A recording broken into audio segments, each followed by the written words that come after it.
El título de este mensaje es Un hombre ejemplar. Dios quiere que los hombres cristianos seamos ejemplo de aquellos que nos siguen y nos ven.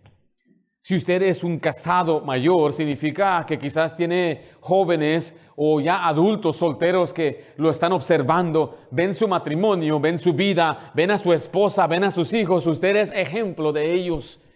Si usted es un joven adulto, aún no estás casado, tú eres ejemplo de los jovencitos que aún están en la prepa, en la high school y están todavía creciendo y tú modelas algo para ellos. Si tú estás en la high school, tú eres ejemplo, varoncito, aquellos que están en junior high y en middle school y aquellos que van creciendo todavía en la primaria. Y así vamos mirando que todos somos ejemplo de alguien. Un buen ejemplo o un mal ejemplo. Lo que más necesita este país o nuestro mundo y nuestra iglesia son hombres que den buen ejemplo. Hombres verdaderos al criterio de Dios. Dijo una vez un gran predicador, lo que más falta hoy es hombres de verdad. Hombres piadosos, hombres que busquen agradar a Dios, hombres que busquen hacer la voluntad de Dios. La palabra ejemplo es acción o conducta de uno que puede mover o inclinar a otro a que le imite. Eso es lo que hablamos, es que una persona puede influenciar a otro a ser piadoso, a ser un hombre de verdad. Debemos ser ejemplo. Mire, el mal ejemplo en la Biblia era removido. Quiero que veamos algunos pasajes en Deuteronomio, después iremos al Nuevo Testamento. Pero a Dios no le gusta que haya mal ejemplo. Cuando había mal ejemplo en la Biblia, Dios los quitaba. Unos eran simplemente mandados a casa y Dios tomaba hasta medidas drásticas a veces cuando había una persona que daba mal ejemplo al matarlo, al apedrearlo. Porque Dios no quiere mal ejemplo. El mal ejemplo entonces incita a que otra persona haga el mal también. Entonces el mal ejemplo en el pueblo de Dios debería ser completamente erradicado. ¿Estamos bien ahí? Deuteronomio 28 dice, y volverán los oficiales a hablar al pueblo y dirán, ¿quién es hombre medroso y pusilánime? ¿Quién es un hombre débil, miedoso? Dice, vaya y vuélvase ¿a dónde? A su casa. Dice, y no apoque el corazón de sus hermanos como el corazón suyo. Está diciendo, cuando vayamos a la batalla, si hay una persona que es temerosa, pusilánime, que es un debilucho, que no es valiente, que no quiere enfrentar, dice, váyase a su casa. Go home. Váyase a su casa, miedoso, le dice. Gedeón, cuando fue a la batalla, reunió a 32,000 soldados y dijo el Señor, son demasiados. Y él redujo las tropas a 10,000. ¿Sabe cómo? Diciéndole, el que tenga miedo, váyase a su casa. Y 22,000 hombres se levantaron y se fueron a su casa. Dios no quiere mal ejemplo. Cuando vemos en la Biblia malos ejemplos en cuanto a rebeldía o la maldad, dice la Biblia que apedreaban a los rebeldes y contumaces, apedreaban a los adúlteros, apedreaban a aquellos los que buscaban los ídolos y los hechiceros, a los que daban falso testimonio, los latigaban públicamente porque Dios no quiere males ejemplos. Vayan conmigo a Tesalonicenses porque ese es el Antiguo Testamento. Vamos a ver cómo el Señor trata este asunto en su iglesia. En 2 de Tesalonicenses 3, vemos que los que son mal ejemplo, según la Biblia, deben ser señalados y se debe advertir de alejarse de tal persona. ¿Estamos ahí? Dice 2 Tesalonicenses 3:6, pero os ordenamos, hermanos, en el nombre de nuestro Señor Jesucristo, ¿qué dice ahí? Que os apartéis de todo hermano que anda desordenadamente y no según la enseñanza que recibiste de nosotros. Note que está diciendo, no debes juntarte con una persona que no sigue la enseñanza de la Biblia. ¿Por qué? Porque te está dando un mal ejemplo. Pero vean enseguida el versículo 14. Si alguno no obedece lo que decimos por medio de esta carta, a ese, ¿qué dice ahí? Señaladlo. ¿Qué significa eso? ¿Delante de quién? De todos. Hay iglesias que practicamos lo que es la disciplina. Y dice ahí, señaladlo y no os juntéis con él. ¿Para qué? Se avergüence. Pero mira el 15, la clave no es que simplemente lo desechemos, mas no lo tengas por enemigo, sino amonestadlo como hermano. Note que no voy a desarrollar este punto en este momento, este pasaje. Lo que le estoy tratando de decir es que aún en la iglesia a Dios no le gusta el mal ejemplo. Dios no quiere usted, hombre, que usted dé un mal ejemplo. No quiere que dé un mal ejemplo a su esposa, que le dé mal ejemplo a sus hijos. El creyente bíblico verdadero que ama a Dios debe dar siempre un buen Buen ejemplo. Y hay quienes podemos dar buen ejemplo aquí en la iglesia, pero ¿cómo está el ejemplo en la casa? Podemos dar buen ejemplo en la iglesia o en la casa, pero ¿cómo está el ejemplo en el trabajo o en el vecindario? Es necesario que tenemos siempre un buen ejemplo. Dios aborrece el mal ejemplo, pero le agrada el buen ejemplo. Y el que anima a los demás a ser piadosos, el que anima a los demás al punto que otra persona dice, yo quisiera un matrimonio como el de él. Yo quisiera tener hijos como él. Yo quisiera servir como él, como ella. Quisiera yo poder también participar como esa persona, como ese hombre. ¿Qué tipo de ejemplo es usted? Cuando lo observan o lo ven a usted, ¿qué diría la gente? ¿Es un buen ejemplo usted? Varón, es un buen ejemplo para sus hijos. ¿Podría usted decir sinceramente en su corazón delante de Dios, estoy haciendo todo lo que a Dios le agrada, soy un buen ejemplo para mis hijos? Varón, necesitamos que usted sea un buen ejemplo. Usted observe las iglesias. Muchos no vienen, faltan por razones no serias. Mal ejemplo que dan dando a sus familias. No hay un fervor por servir a Dios. Mal ejemplo para su familia. No participan, no cooperan en la obra de Dios. Es mal ejemplo para su familia. ¿Y cómo vamos a esperar que nuestros hijos y la próxima generación tengan un fervor por Dios cuando nosotros no tenemos el fervor por Dios? Muchas iglesias cerrándose porque puro ancianito que ellos trataron de aguantar y que quedaron al final, pero lamentablemente se les acabó el fervor, la pasión, no lo transmitieron a la siguiente generación. Si usted quiere que sus hijos tengan un amor por Dios, varón, más vale que usted sea un buen ejemplo. Joven, si un día quieres tener una familia que ama a Dios, tienes que aprender a ser un buen ejemplo. Sé un buen ejemplo. Y esto lo que les comparto está puedo decir, muy recién en mi mente. Amigos pastores que saludé ayer, gracias a Dios, les regalaron los edificios. Estamos diciendo una iglesia en Houston que básicamente les regalaron la iglesia. Porque ya no había quien la ocupara.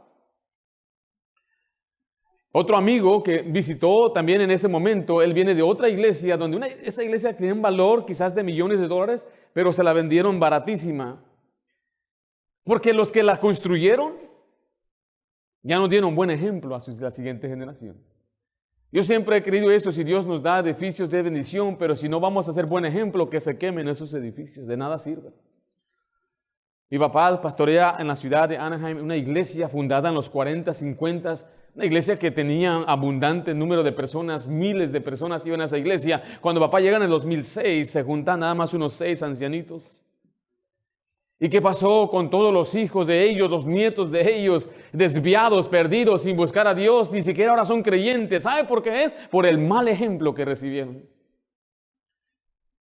Si le damos nosotros un buen ejemplo a nuestros hijos, varón, hablo del varón, porque a veces si no sigue la dama o si no está bien en el hogar, aunque esté bien la dama, y si el varón no está ahí, varón, usted pierde la batalla.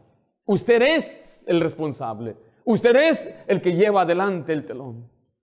¿Sabía usted que cuando buscamos, a veces niños vienen a la iglesia, y hay iglesias que tienen lo que llaman una ruta y traen niños y tratamos de ayudarles lo mejor que podemos, pero cuando usted alcanza a un niño, la probabilidad de alcanzar la familia es 4%. Nosotros íbamos y recogíamos a niños y trabajábamos orando con sus padres y venga a la iglesia, la probabilidad era 4%. Pero cuando una dama viene a la iglesia, ella decide ir a la iglesia, la probabilidad sube de 4 a 18%. ¡Qué bendición por eso!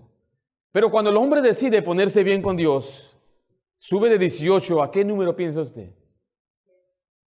A 94%. Sube más.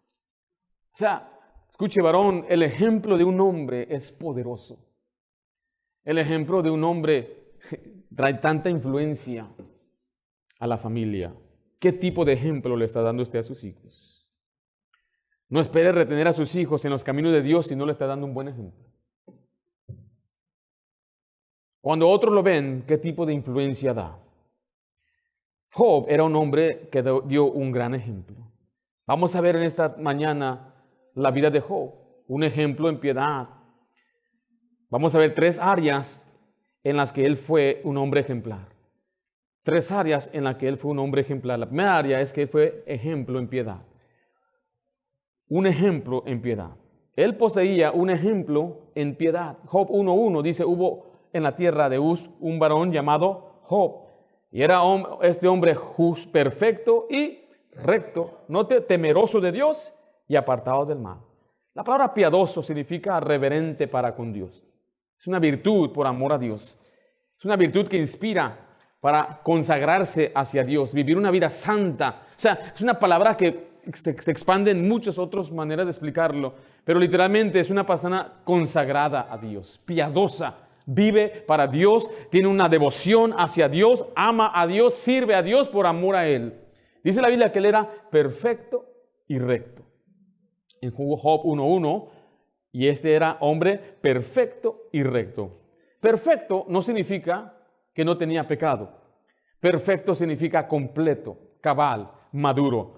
Una persona madura según el criterio de Dios. Por ejemplo, cuando usted ve, hacen un control de calidad y pasa un instrumento o pasa un aparato, cuando está completo, se no le falta nada. Eso significa que está perfecto, pasa la calidad de perfección. Para el creyente, una persona perfecta es una persona que tiene todos los rasgos, características que Dios espera que tengamos. Ahora, yo pienso que me hace falta mucho para llegar a ser una persona madura, completamente al criterio de Dios. Estamos creciendo cada vez más. Pero dice la Biblia, el testimonio de Dios, de Job, es que él era perfecto, maduro, completo. Habla de ser responsable, cumple su palabra, hace lo que le prometió a Dios. Quiero que me acompañe 1 Corintios 3:1. Es una persona en el Nuevo Testamento espiritual. Una persona espiritual es una persona madura en las cosas de Dios. Lo opuesto es hacer carnal. Porque el inmaduro es el niño en Cristo que todavía piensa como niño. Los niños no tienen prioridades, los niños no son fiables, no se les puede ser responsables de algo. 1 Corintios 3:1 dice, de manera que yo, hermanos, no pude hablaros como a qué, dice ahí, como a espirituales, sino como a qué, como a carnales. ¿Como a qué dice al final otra vez? Como a niños en Cristo. Una persona que no es madura, entonces es un niño en Cristo. Y el niño en Cristo carece de fe. Porque mire, el hombre de fe no se anda quejando. No dé un mal ejemplo al quejarse en su casa. No dé mal ejemplo al quejarse delante de su esposa, decir, y no puedo, y no tengo, y cómo le vamos a hacer. Usted tiene que ser responsable, ser maduro, y no andar quejumbroso delante de su familia. No necesitan un ejemplo de un hombre que ya está derrotado. Tienen que ver un hombre que a pesar de que está en el piso, está siguiendo, aún sigue adelante. No necesitamos hombres que estén quejumbrosos. ¿Por qué? Porque eso muestra falta de fe. Falta de fe en Dios. Es uno que crece en las pruebas. El hombre maduro y recto y perfecto es uno que está creciendo a pesar de las cosas difíciles que está enfrentando. No se empieza a desanimar, sino que él crece y se hace más fuerte. Es algo que tiene que aprender, mi hermano, es que si Dios le pone una carga, significa que usted la puede sobrellevar. Y en vez de pedirle a Dios que le quite la carga, dígale a Dios, hazme más fuerte para sobrellevar la carga. Dios no siempre le va a quitar las cargas. Muchas veces dicen, bástate mi gracia, crece en la gracia, hazte fuerte, fortalécete. Porque Dios dice, yo te doy esta carga para hacerte fuerte. Pero muchos hombres que no tienen fe en Dios se van a quejar y decir, ¿por qué me da esta carga? ¿Y por qué a mí? ¿Y por qué me está pasando esto a mí? Usted no debe cuestionar al Señor, sea un hombre de fe. Crezca durante la prueba. Durante las pruebas debemos aprender a crecer. ¿Algo me falta? En vez de quejarme, voy a ir a orar. Me quitaron mi carro, voy a ir a orar. Me dieron un ticket, si fue mi culpa, voy a ir a pedirle perdón a Dios. Si me hace falta algo, voy a orar. ¿Sí me estoy explicando, hermanos varones? ¿Sí me estoy explicando, hermanos varones? Despiértense, hermanos varones. Sea ejemplo de un hombre que está interesado en la predicación. Uno que no retiene amargura es una persona madura. No sea rencoroso, mi querido hermano. No retenga ira contra otra persona, ni mucho menos con su esposa, ni sus hijos. Aprenda a perdonar. Eso es lo que es ser un hombre recto y perfecto. La Biblia dice que la amargura comienza en el corazón, debajo de la superficie, como una raíz, dice la Biblia, pero de tarde que temprano brota. Y cuando brota, le perjudica a usted y contamina a los que están a su alrededor. Por eso dice la Biblia, quítense de vosotros toda amargura. El hombre maduro no anda hablando mal a su familia de otros. No anda hablando, criticando a sus familiares. No anda criticando a sus papás. No anda criticando a los hermanos. No tiene rencor ni enojo contra nadie. No anda gritando. No anda maltratando. Porque esas son las marcas de un rencoroso. Es perfecto y recto. Es un hombre espiritual que perdona. Un hombre espiritual que se para firme por Dios y sus principios y no es doblegado fácilmente por la familia. Es que fulano dijo, mi primo, mi mamá, no, yo estoy firme y yo sé a quién he creído y a quién sigo. Un hombre espiritual es uno de fe que sabe discernir entre lo bueno y lo malo. Porque dice la Biblia, lo lee en la Biblia, no dice es que el pastor dijo, es que el pastor nos enseñó. No, él toma la Biblia, él dice así dice el Señor, esto es lo bueno y esto es lo malo. Y en mi casa vamos a servir al Señor. Si mal os parece servir a Jehová, escogeos hoy a quien sirváis, si a los dioses del otro lado del río o a Jehová. Pero yo y mi casa serviremos a Jehová. Usted debe determinar, el hombre de ejemplo, toma su vida y la vive en principios, no en emoción, no en circunstancias. Dice, así dice Jehová y yo voy a seguir al Señor. Perfecto y recto, pero también era temeroso de Dios y apartado del mal. Regrese allá a Job 1:1, por favor. Recuerde, estamos hablando de un hombre ejemplar. Un hombre digno de imitar. Temeroso de Dios. Es muy importante aprender lo que es el temor de Dios. Job 1:1 dice, hubo en la tierra de Uz un varón llamado Job. Y este era hombre perfecto y recto. ¿Qué dice la última frase ahí? Temeroso de Dios y apartado del mal. Job estaba consciente de la presencia de Dios. Por tanto, se apartaba del mal. Ahora la pregunta que le hago es, ¿qué es lo correcto? ¿Qué es lo mejor? ¿Obedecer a Dios porque amo a Dios? ¿Apartarme del pecado porque amo a Dios o porque tengo temor de Dios? ¿Por amor o por temor? ¿O por los dos? ¿Cómo puedo yo conciliar las dos cosas? El Señor nos dice claramente que el amor de Cristo me constriñe. La Biblia nos enseña que uno debe obedecer a Dios por amor. Por ejemplo, si tengo una niña que tiene 11 años, o 10 años, tienes 10 años, y tengo una niña, no está aquí, pero tiene 2 años. Y yo supongo que cuando le pido yo a mi hija de 10 que me atienda con algo, ¿me puedes traer un vaso de agua? Ella tiene que responder, sí, papá, y veo que va feliz, me lo trae contenta. Lo hace porque me ama. Pero otras por ahí. Quizás no ha aprendido a amarme, porque nuestros hijos pequeños no nos aman. Se sabe eso, ¿verdad? Dice, pastor, ¿cómo que no me ama? Si no ha aprendido el niño a obedecerle, si no ha aprendido el niño todavía, es que no, el amor se desarrolla. El amor es obediencia, el amor es sumisión, entonces no han aprendido. Entonces, si no han aprendido a obedecernos por amor, tienen que aprender a obedecernos por... ya comprendimos. Y así es el cristiano también. Cuando llega a Cristo, no ha comprendido el amor de Cristo todavía. Dice la Biblia, nosotros le amamos a Él porque Él nos amó primero. Y cuanto más usted lee la Biblia, más conoce a Dios, más amor usted tiene. Dice, por eso la Biblia nos enseña de crecer en amor. Y tenemos que aprender a amar a Dios. Es algo que se aprende. El principal mandamiento es amar a Dios. Y cuanto yo más amo a Dios, ya no le obedezco por temor. Ya estoy creciendo, madurando, y ahora le obedezco plenamente por amor. Pero hay mañanas que me levanto con poco amor hacia Dios. ¿Le ha pasado eso? Entonces tengo un salvaguardas. ¿Cuál es? Temor. Entonces este día no tengo mucho amor para con Dios, no he caminado con Dios hoy, no he leído la Biblia, la carne está muy en control, pero ahí todavía me queda, y está el temor, que me evita caerme. ¿Sí me estoy explicando? Así la meta es amar a Dios. Aprenda a amar a Dios, pero tiene un salvaguardas. ¿Qué es? Mire Proverbios 15:3, por favor. Proverbios 15, versículo 3.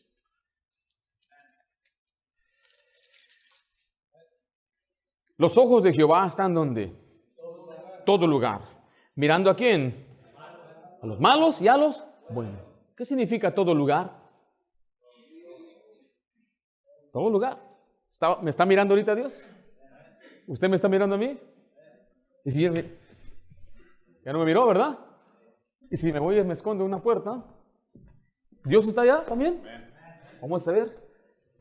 ¿Usted me puede ver?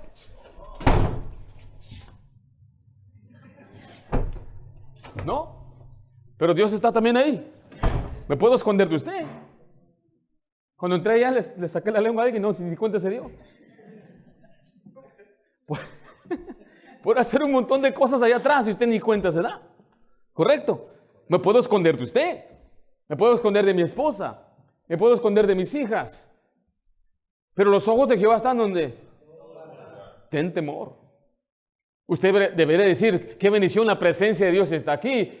No voy a pecar. ¿Cómo voy a pecar? Porque mi Dios está donde quiera y yo le amo, aunque me vea o no me vea, le amo. Pero si usted no ha llegado a esa madurez, tenga temor.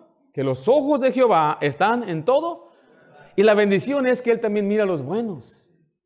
Para que no ande diciendo y no me aprecian. Dios lo vio. Dios sabe por qué lo hizo. Usted cuando está allá afuera, no simplemente sirva al ojo, ve a una persona indigente, le pide ayuda, sáquese de aquí. Pero enfrente de otros hermanos, ¿quieres $1? No sea como aquellos que salen en internet, que todo ponen ahí. Mira, estoy ayudando a este indigente, mira, hasta grabándose. Mira, te regalo este $100, mira qué tan bueno soy yo. ¿Lo harían si no hubiera celulares? ¿Lo harían si no hubiera internet? ¿Lo harían si no lo iban a subir? Recuerde, los ojos de Jehová están en todo lugar, mirando a los malos y a los buenos. En Salmo, quiero que vaya a 94, versículo 9. Recuerde, mi hermano, aquí quiero enfatizar, especialmente varón. Dios sabe lo que usted mira. Si usted va a ser un hombre ejemplar, es necesario que tenga una vida marcada por el temor de Dios y apartado del mal. Y esto empieza en la privacidad de su vida, en su casa, cuando nadie más lo ve. Lo que usted hace cuando nadie más lo ve es lo que usted realmente es.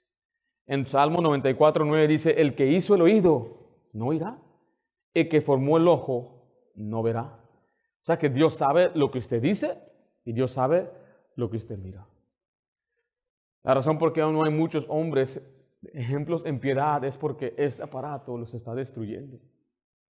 Este aparato, aunque tenga muchas cosas buenas, si el hombre no lo utiliza con sabiduría, puede mirar muchas cosas sucias y viles. No puede ser ejemplo en piedad. No puede ser. ¿Y sabe por qué lo hace?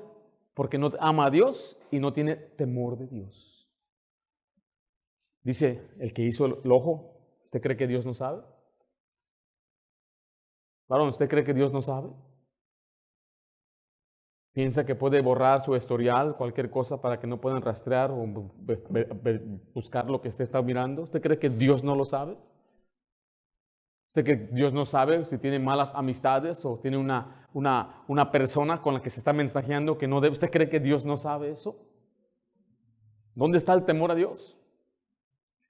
¿Dónde está el temor del juicio de Dios? Porque eso es contrario a los principios que Dios quiere para un hombre que vive en santidad y en amor a Él. Dice la Biblia que no debemos codiciar en nuestro corazón a otra mujer. Es adulterio. Y aunque no sea adulterio físico, es un adulterio emocional, mental. Y eso es pecado también. Del corazón, dice la Biblia, salen los malos pensamientos. O sea, todo inicia allí. Y eso nos va a llevar a después practicarlo. No le tiene temor a Dios. ¿Cómo vamos a ser ejemplo para nuestra familia si usted fracasa moralmente? ¿Cómo va a guiar a su familia si un día usted le falla a su esposa? Y sus hijos se van a tener que dar cuenta. Mi padre fue infiel. Escuche, me da pena hablar de estas cosas, pero la Biblia lo menciona desde el principio hasta el fin. Y hoy lo vemos hombres en todos lugares, en cada ámbito, y aún en la iglesia, y aún pastores, siendo infieles a sus esposas. ¿Qué ejemplo le va a dar un hombre a sus hijos si es infiel a su esposa?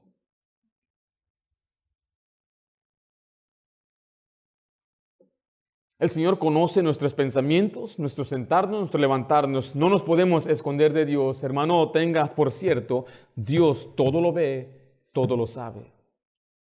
Vaya a Job 31:1. Veamos el gran ejemplo de Job. En este aspecto estamos hablando de lo que estamos mirando. Y Job mismo hizo un pacto con sus ojos. Job 31:1. Estamos ahí. Dice, hice pacto ¿con quién? Con mis ojos. Note cuál era el pacto. ¿Cómo pues había yo de mirar a una virgen, a una mujer, a una muchacha que no es mi esposa? Sus ojos, varón, son solamente para su esposa. Si usted es soltero, usted no tiene ojos todavía hasta que se case.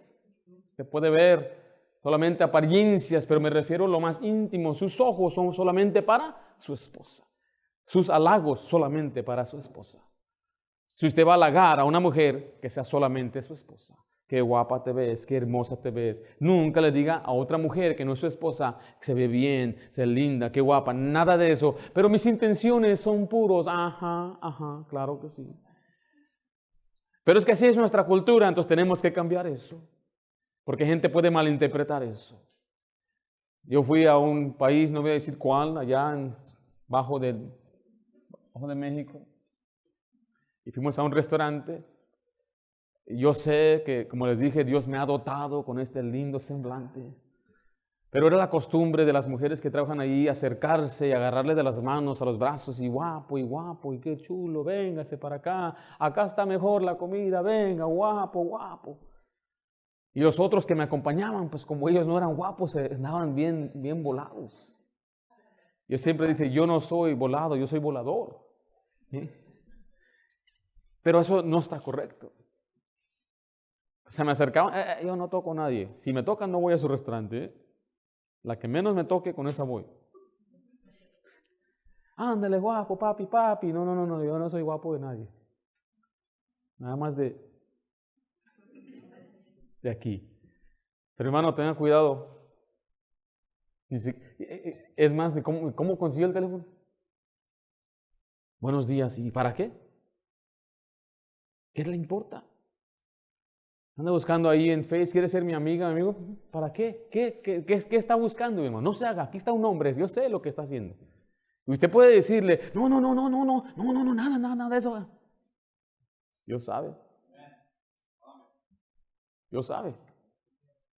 Son exagerados. Los que dicen eso, yo los he visto caer. Ir tras esas mujeres, como dice la Biblia, como un buey al matadero. Esa es la palabra de Dios. No te engañes, hermano. No os engañéis. No te engañes tú solito. Yo sé que yo no soy suficiente fuerte. Yo lo sé. Por eso yo tengo que poner restricciones propias, porque sé que yo no soy fuerte. Job hizo un pacto con sus ojos. Hay un sitio web que se llama Pacto con mis ojos y nos ayuda a poder tener filtros en películas y programas donde le quitan todas las groserías, todas las malas palabras. Hay otros que se llaman Vid Angel y otros que se llaman, no me acuerdo, pero todas esas películas. Me acuerdo, un pastor me recomendó, mira, si quieres no preocuparte si hay groserías o algo que no para ti, para tu familia, y conseguí Vid Angel. Y miramos una película. Cuando la pusimos, decía que la mitad de la película no estaba. No sabíamos de qué trató, andábamos bien confundidos, pero no miramos nada malo. No escuchamos ni una grosería. Hay que hacer pacto con nuestros ojos. Haga un pacto con sus ojos, que usted va a guardarse del mal y la perversión. Necesitamos hombres ejemplares que sean piadosos. Ejemplo en piedad. Número 2, un ejemplo de prioridades. Un ejemplo de prioridades. Estamos hablando de tener prioridades espirituales. Mire Job 1:5. Y acontecía que habiendo pasado en turno los días del convite, Job enviaba y los santificaba, y se levantaba de mañana y ofrecía holocaustos conforme al número de todos ellos. Porque decía Job, quizás habrán pecado mis hijos y habrán blasfemado contra Dios en sus corazones. Si usted ve lo que está sucediendo, sus hijos tenían banquetes. Era un hombre de mucho dinero. Aparentemente sus hijos también ya tenían dinero, porque solamente la gente de dinero puede hacer banquetes de 7 días. Uno en cada día, y se tenían 7 hermanos y hacían banquetes espléndidos. Pero note la prioridad de Job. No eran los banquetes, no era el dinero, no eran las cosas terrenales, era la vida espiritual de sus hijos. Para nosotros los creyentes, nuestra prioridad significa lo que debe hacer o buscar primero. Usted, varón, no debe buscar primeramente lo terrenal, porque es el ejemplo que le va a dar a sus hijos. Ellos van a querer buscar primeramente una educación académica antes de buscar a Dios. Y no estoy diciendo que es malo. Nuestra meta no es dejarles una herencia, un tesoro terrenal. Nuestra meta es dejarle una herencia espiritual. No es dejarle posesiones o propiedades o dejarles un negocio. La prioridad de cada padre ejemplar es darle a sus hijos un ejemplo de prioridades espirituales, que busque a Dios antes que cualquier otra cosa. Y Job fue un hombre entonces que guiaba a su familia de esa manera. Note que él santificaba a sus hijos. En Job 1:5 leímos una vez más, y Job enviaba y los santificaba. La palabra santificar significa ser santo, consagrar, dedicar, encaminar hacia una piedad, hacia algo piadoso, una vida piadosa. O sea, Él trataba siempre de ayudarles a que ellos vivieran consagrados. Su meta de Él es que ellos vivieran apartados del mal. Como Él era un hombre perfecto y apartado del mal, ese era su deseo para sus hijos. Pero a nosotros eso sucede por medio de instrucción. Vivimos una generación maligna y perversa, necesitan un ejemplo de un hombre que vive en consagración, pero también le intercedía por sus hijos. En Job 1:5 dice la Biblia que hacía sacrificios por ellos. Era intercesor. Nuestros hijos a veces fallan y el padre es un intercesor. Un intercesor es una persona que habla o interviene en favor de otra persona. Intercedía por sus hijos. Romanos 12:12, le voy a leer, dice: gozosos en la esperanza, sufridos en la tribulación, constantes en la oración. No voy a volver a hablar más de la oración, acabo de hablar en la escuela dominical, pero usted debe orar por sus hijos. Debe estar constantemente rogando por sus hijos. Era un ejemplo en piedad, un ejemplo de prioridades. Y la última área en donde él era un ejemplo de paciencia. Un ejemplo de paciencia. Note que las tres empiezan con la P: piedad, prioridades y paciencia, para que se nos quede en la mente la importancia. Debemos ser ejemplo en piedad, debemos ser ejemplo en prioridades, que Dios sea primero, pero también en paciencia. Mire Job 1:5, allá hasta el final, dice la Biblia: de esta manera, ¿hacía cuándo? Todos los días. Todos los días era él paciente. La palabra paciente significa soportar, aguantar, perdurar, resistir o sobrellevar las pruebas. Y él era paciente porque él persistía cada día. Cada día él estaba orando. Note que oraba, ¿cuándo? Hacía esto todos los días. Hay personas que quizás nos emocionamos, ¿verdad? Tomamos una lectura bíblica, hacemos un devocional y un día lo hacemos. Y ahí viene el siguiente día y es mucho. ¿Le ha tocado eso o no? A mí me tocó muchas veces. Una vez escuché a un pastor Kevin Wynn, decir que él leía la Biblia 25 capítulos al día. Entonces dije, yo voy a hacer lo mismo. Y me agarré mi Biblia, busqué el plan allí en la aplicación, y el plan decía leer la Biblia en 3 meses, 25 capítulos. Yo dije, si el pastor Wynn lo puede hacer, yo también voy a intentar hacerlo. Y empecé a leer, y sí, el primer día, wow, me sentía súper espiritual. ¿Y cuántos capítulos leíste tú hoy? Le preguntaba yo a los demás. 3 nada más. Yo sé que mis motivos no eran correctos, no me lo entienden, Al día siguiente, dije, wow, 25. Me acuerdo que el primer día me duré casi más de 1 hora y media. Tendré 1 hora y media hoy. Le calé, le intenté, y apenas eran las 11 de la noche, tengo que acabar porque dije que voy a leer 25 cada día. Y era como ya una presión, querer leer nada más por completar. Al tercer día leí 20 nada más, me faltaron 5. Al siguiente día la misma aplicación me dice, para recuperar, necesitas 30. Y si no pude con 25, y ese día creo que me ocupé 5. Es más, vino un día que ni la leí todo el día. Me dice la aplicación, hoy tienes que leer 75. Dije, no. ¿Sabe qué hice? Hice mi Biblia a un lado. Dejé mi plan. Porque no pude. ¿Qué me faltó? Persistencia, paciencia. Porque recuerde, si usted tiene que hacer algo para servir a Dios, para crecer, es hacerlo cada día. Entonces tuve que programar mi mente. Ok, voy a retomar mi meta de leer 25 capítulos cada día. Y empecé a leerlos otra vez. Ya, 25. El martes leí solamente 14, por ejemplo. Y dije, ¿sabe qué? Está bien. Mañana empiezo de nuevo. No hay presión. Mi meta es esforzarme lo más que pueda por leer 25. Si no puedo, con tal de que lea algo. Y así pasaban días donde leía 5, otro leía 3, otro leía mis 25, quizás uno hasta 40 me podía abarcar porque los salmos son cortos. Pero la clave es ser persistente. Es mejor que usted lea sus 3 capítulos cada día a que no lea nada. ¿Cuánto lee su Biblia, varón? Es persistente. Note que él tenía prioridades. Oraba por sus hijos cada día. Hacía sacrificios cada día. ¿Usted debe orar? ¿Leer la Biblia? Todos los días, cada día. Y para eso sí se requiere persistencia, paciencia, aguante. Voy a seguir aunque no lo sienta, aunque me duela algo, aunque esté cansado, aunque no tenga ganas. Voy a forzarme, voy a poner mi cuerpo en sujeción. Como quien dice, se agarra a su propio cuerpo y siéntete, Ringo, y agarra tu Biblia y ábrela y léela, pero no me da ganas leerla. ¿Cuánto? Léela, hijo. Tú sigue leyendo, te faltan 40, ya estás muy atrasado. Porque usted hace eso con sus hijos, lo sienta, hace la tarea, no quiero, y ahí están, ¿verdad? Pero ¿quién le dice a usted? Y cómete eso, no, cómete el brócoli. No, el brócoli es del diablo. Cómete el brócoli. Dicen algunos muy espirituales, pastor, eso no suena muy bueno, no es espiritual. Tiene que nacer del corazón. La Biblia dice que del corazón nacen los hurtos, los homicidios. De ahí eso es lo que nace. El creyente tiene que ser disciplinado. Necesita disciplina. Necesita entonces hacer lo que tiene que hacer, aunque no lo quiera, no lo sienta. Por ejemplo, mañana algunos de ustedes van a trabajar, no van a sentir y no lo van a querer hacer. ¿Pero qué van a? Pero lo van a hacer. Se van a despertar, ¿verdad? Con su alarma. Andan soñando bien bonito.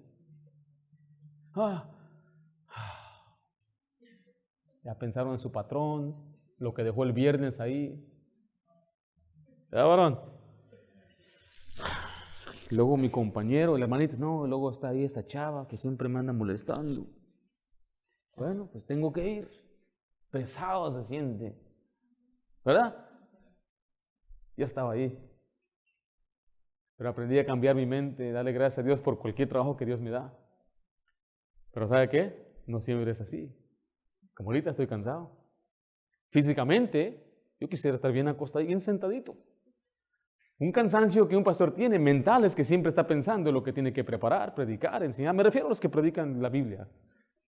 No uno que da un pensamiento nada más. Alguien que quiere estudiar bien el pasaje, desarrollarlo y darle un mensaje, eso es muy cansado mentalmente. Pero lo hacemos. Toma disciplina, sentarnos y trabajar. Y aunque no lo sienta físicamente, aunque no lo sienta aún, tengo cargas en mi mente, en mi corazón, por los hermanos, por el hermano Arturo, por la hermana Antonia, por la hermana Encisos, que estamos orando por sus hijos, su hermana que acaba de fallecer. Todas esas cargas nos cansan, nos abruman, pero la disciplina, la paciencia nos ayuda a seguir. Hermanito varón, ¿cómo es posible que haya hermanas que ellas son más valientes, tengan más fuerzas que usted, esté quejándose por todo? Aprenda a persistir cada día, a ser paciente, como lo hacía Job. De esta manera hacía todos los días, a pesar de las pruebas. Mire Job 2, por favor. Fue paciente, aguantó, persistente a pesar de sus pruebas. En Job 2:3, y Jehová dijo a Satanás, ¿no has considerado a mi siervo Job, que no hay otro como él en la tierra, varón perfecto y recto, temeroso de Dios y apartado del mal? Note lo que dice la siguiente frase, y que todavía retiene su integridad. O sea, él seguía siendo fiel, él seguía dando un buen ejemplo, a pesar de que perdió sus riquezas, perdió a sus hijos, perdió su salud, su esposa casi lo abandona y perdió aún sus amigos, perdió su reputación. Literalmente en el piso, tirado en la bancarrota y con una sarna. Y dice, todavía sigue adelante. Todavía retiene su integridad. Algunos de nosotros que no nos va a pasar ni suceder ni la mitad de lo que le sucedió a Job. Ya estamos por abandonar. ¿Qué ejemplo le vamos a dar a nuestros hijos, a nuestra esposa si abandonamos, varón? No abandone. Siga fiel. Lleve a su familia adelante. Podemos atravesar por tiempos difíciles, pero sepan, aquí estoy yo, aquí vamos juntos. Yo voy delante, yo quiero ayudarles, no se preocupen, todo va a estar bien. Pero pastor, eso no es verdad, no importa, yo voy a creer que todo va a estar bien y voy hasta morirme creyendo que todo va a estar bien. Cuando tiene un hombre firme, su esposa nunca tiene inseguridad ni tiene temor de qué va a pasar y qué va a suceder. Pero es donde usted tiene que venir, varón, y mostrarle y decirle, darle seguridad a su esposa. 2 veces mi esposa lloró porque se sentía insegura de nuestra economía o de nuestro futuro. Uno fue cuando ya no trabajé en el banco, cuando le di las noticias, empezó a llorar. Yo me ofendí. Digo, ¿por qué estás llorando? Yo acababa de venir, me corrieron. Y lo primero que hice fui con mi pastor y oramos juntos. Fue lo primero que hice. Segundo, regresé a mi esposa a darle las noticias y decirle que hoy tengo el día libre. Pero ella empezó a llorar. Ella está aquí. Y yo la tomé de sus manos. Con mis manos le quité sus lágrimas. Y la miré en sus ojos y le dije, ¿cuándo yo he esperado que tú te preocupes por nuestra economía? Yo soy tu esposo. Dios me dio a mí esa responsabilidad. Tú no te preocupes. La abracé. Oramos juntos. Ya la vi que andaba limpiando, bien contenta. En otra ocasión, en 2020, ¿se acuerdan? Algo pasó en 2020. Estaban mirando cómo amontonaban todos los cadáveres de los chinitos, que están construyendo hospitales así, pero wow. Y empezó a llorar. ¿Qué tienes? ¿Qué nos va a pasar? Ahí tuve yo que decirle, si morimos, morimos. ¿Qué es lo peor que nos pueda pasar? Yo voy al cielo. Que tengas el COVID, el Ebola, lo que quieran. Pero en las 2 ocasiones, después de que la animé y ella se fortaleció, empecé a llorar de Dios, Señor, ¿qué voy a hacer? ¿Qué tienes? No, todo bien. Yo he llorado a Dios, pero no a mi esposa. Me he quejado delante de Dios, pero no a mi esposa. Si ahorita nos damos cuenta, se encendió mi casa, no tengo nada, ella va a estar segura. Yo voy a estar en pánico. ¿Qué voy a hacer yo? Pero es mi responsabilidad mostrar esa seguridad, decir, hey, no se preocupen. Ahorita le caigo la mano a Josué. Le digo, hermano, préstame tu apartamento, tú te puedes buscar otro lugar. ¿Y qué vas a decir, hermano? ¿Eh? Yo conozco a él, él me va a ayudar con eso, yo sé a quién ir. Qué bendición tener a estos hermanos en Cristo. Y usted puede hacer lo mismo, se puede pedir ayuda, pero varón sea usted. Mi esposa está aquí, nunca le he dicho, dile a tu papá que nos preste, dile a tu hermano, yo tengo que enfrentar esto.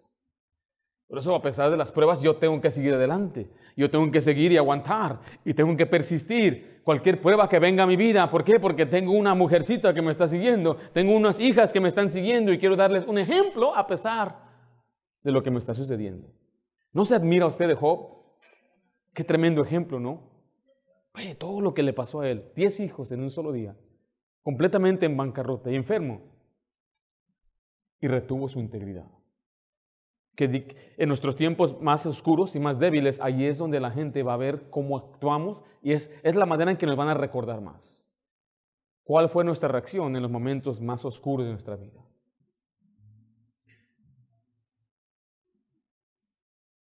Mira el versículo 9, Job 2:9. Entonces le dijo su mujer, ¿aún retienes tu integridad? Maldice a Dios y muérete. Y él le dijo, como suele hablar cualquiera de las mujeres fatuas, has hablado.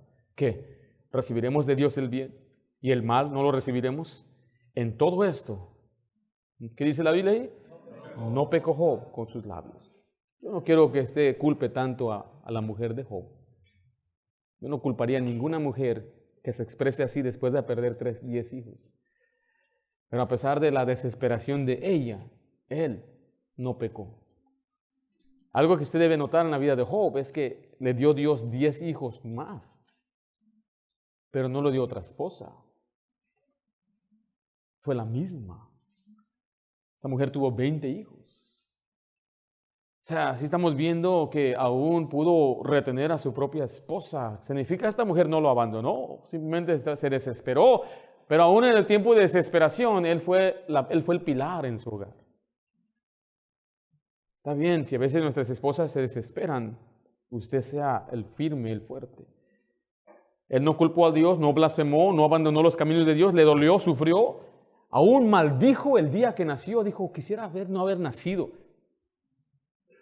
Pero fue paciente, persistió y lo hizo confiando en Dios. Terminamos en el versículo 15 de Job 13. He aquí, aunque Él me matare, en Él esperaré.